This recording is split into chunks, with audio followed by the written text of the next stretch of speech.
Caitlin Clark, Indiana Fever, are going to be in a bidding war for their own players. Stephanie White, Indiana Fever, should they or should they not deliver a 5-year contract to Stephanie White? Kelsey Mitchell, franchise point guard. Will she stay or will she leave the Indiana Fever? We'll talk about that and more today on the Money Mike Syndicated Radio Podcast. Folks, we thank you for tuning in. It's going to be a good show again. I want to talk about this. The Indiana Fever, Caitlin Clark and the Indiana Fever are about to be in a bidding war for their own players. And I know people have made assertions of who they'd like to come back or who they feel should come back. But at the end of the day, now as you get in there and they finalize or they get to the collective bargaining agreement, now you're going to be looking at what you call supermax or max contracts. And at some point, it's going to come down to whether or not a team wants to pay that amount of money. Now, the numbers are astronomical. You got to understand, you were paying Kelsey Mitchell $270,000. But if you come back to that now, and let's say Mitchell's going to have a value based upon making the All-Star team, making all WNBA, and qualifying for that Supermax, what happens if the Supermax, I'll use a number, is $1.5 million per year, right? So now you're getting where the roster that you assembled last year is going to cost you almost 10 times as much more money. And then it gets into how far do you want to go, right? Because the WNBA wants to be like the NBA. Well, in the NBA, they have what you call luxury tax, right? If you feel you're going to go over the cap, which I feel this should be something in the CBA that the WNBA players should be fighting for, is there doesn't need to be a cap that's sitting there and controlling what owners can play for players. And if that doesn't get across there, then that's going to be a shallow point, because the capping of the salaries has really allowed players to have an expansion draft, right? You're going to have an expansion draft. You're going to do this again and again and again, because now you have 2 more teams coming. So you have teams on the roster that you're releasing, which you're basically saying, I don't want these players, right? So now you're sending them out. The other teams can pick them up. But then when they get to that team, the team is actually deciding, do we want the player or we don't want the player? So you have players get released from the expansion teams and they go back in the pool and they try to find themselves back in there. Does the WNBA even need a draft, or would it be better to let the players go where they want? Because now you're talking salary cap and you're talking salary cost. So you got 4 players on the Indiana Fever now that everybody in the WNBA would love to have on their roster, right? You got Caitlin Clark, you got Kelsey Mitchell, right? You got Aaliyah Boston, 100% there, and then you got Lexi Hull, right? And Lexi Hull is the one that really is going to be the standout for every WNBA GM, because they know that Lexi Hull was bypassed as all WNBA defense, right? But that's the best defender in the league. And that's the one that takes the matchup, right?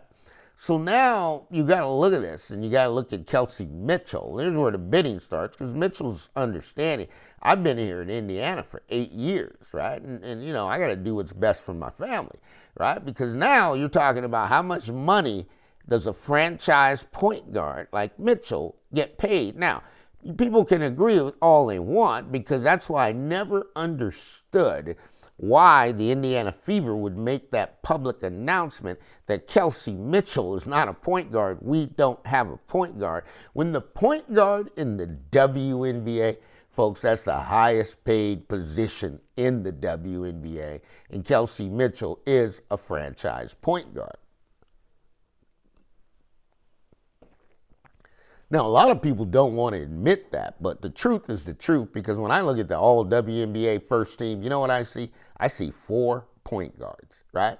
I see 4 point guards that are all WNBA, meaning you got Nafisa Collier, right? You got Alyssa Smith, right? You got Gray over there in Atlanta, and then you got Kelsey Mitchell. That's 4 point guards there, folks. And then you got Asia Wilson racking it up in the back end. So you got these players now.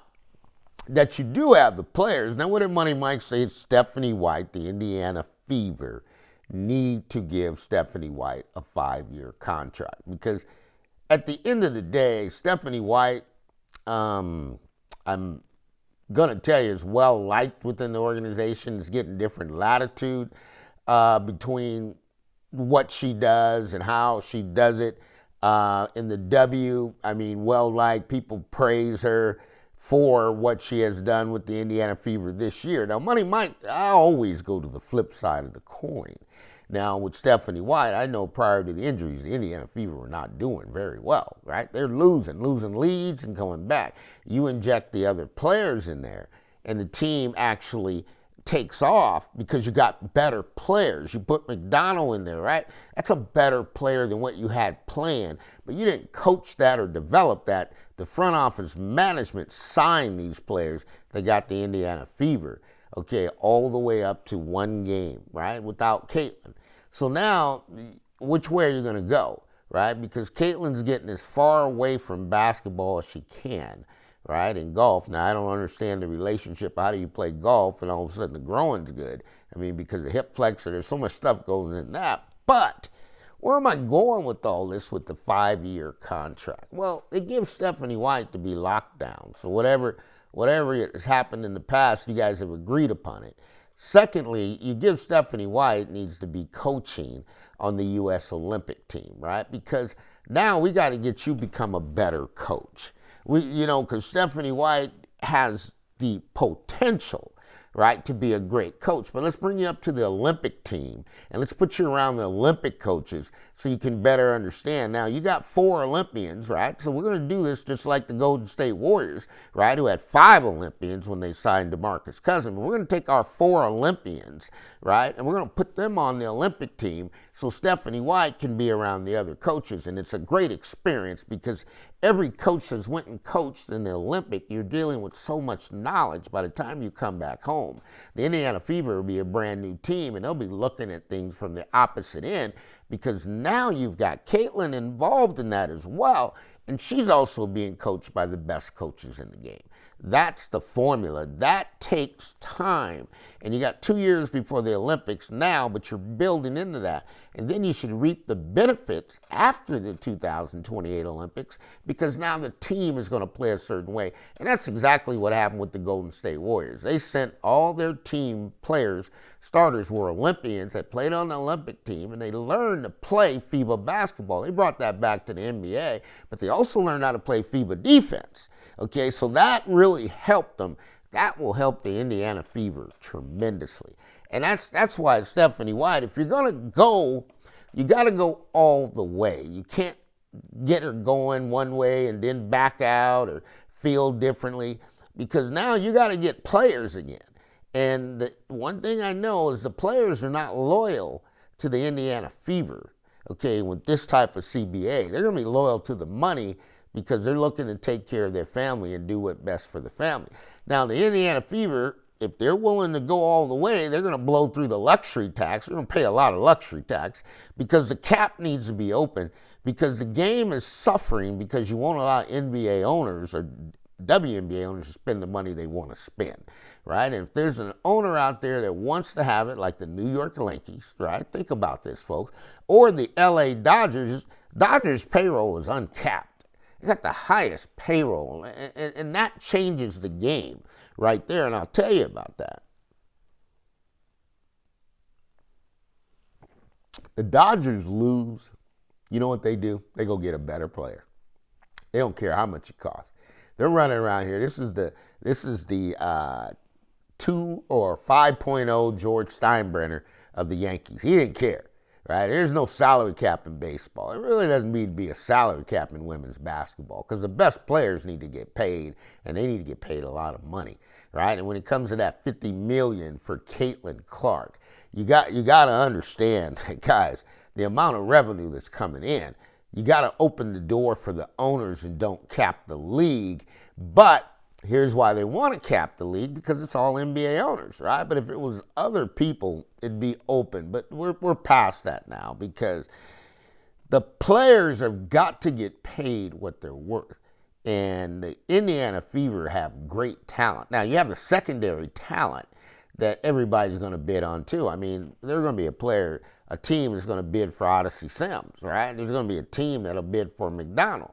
There's going to be a team that's going to bid for Sophie Cunningham, right? So when you look at all these players, there's going to be a team that's going to bid for Colson. These ladies just have ACLs, but they'll get them fixed. They'll be back playing basketball. So everybody's looking at the Indiana Fever to see how they're going to retain it. And then the Indiana Fever is not only looking at these players, I don't think they're looking at them as closely. I think they're looking to see what else can we get, because I believe the Indiana Fever's roster is going to be like the Lakers, right? They're going to be turning over players for a lifetime, because at the end of the day, when you come play with Caitlin, you're going to get better.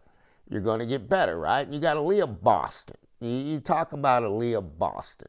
And Aaliyah Boston has just gotten so good that people can't believe it.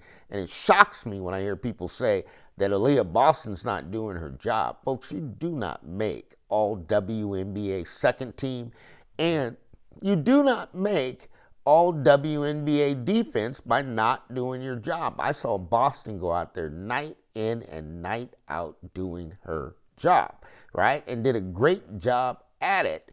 And now it's a correlation between the two of what can be done from this stage or what can be done going forward with the Leah Boston. I think the Indiana Fever are going to have to go get a post player and move Boston out, and they can win some games. But you got to look at it. They're going to be in a bidding war for their own players, because no matter how you look at it, these players who the Indiana Fever scouted and were able to come get, by the time they get to the salary cap, this is what we can offer you. And this is kind of a tough one for players, because you may have another team that's offering you a couple $100,000 more, because the Indiana Fever have to slot you in.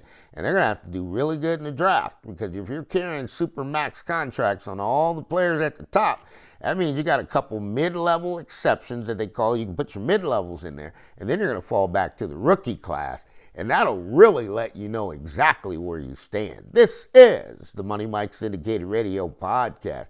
Just keeping it updated as we get ready for the new CBA and what's going to happen and how it's going to happen. The WNBA is rising up. And, shout out to some of the fans out there. I got old Mr. Hit. I mean, that's a full-on statistician there. I mean, I like the fact that this is what the Indiana Fever fans are saying, and very knowledgeable. Now it's going to come down to, I know you don't want to hear me say Stephanie White with a 5-year contract, but you're going to have to build this thing out, because the other teams that you're going against, let's face it, you're going to go against the Aces. You got to figure out how to dethrone the Aces. Breanna Stewart was injured. Lainey Hamilton was injured. Okay, New York doesn't have a coach. They've got great players over there. Right? So you have to figure that out and just try to find out what's going to be the best route. And, wow, I mean, I don't have the answer for that just yet. I'm just walking down what I believe will be the next steps for the Indiana Fever. And you got to lock in your coach. You got to lock in your best players, okay? And then you got to have a plan of what you're going to do in the draft to rebuild this, because that's your core. And if you can keep that core together, and if nobody outbids you for your core, then you're going to have a chance to win. But if they open the books and let the owners really bid, Indiana Fever are 100% going to be in a bidding war for their own players. This is the Money Mike Syndicated Radio Podcast. All things are possible to those who believe. We'll see you soon.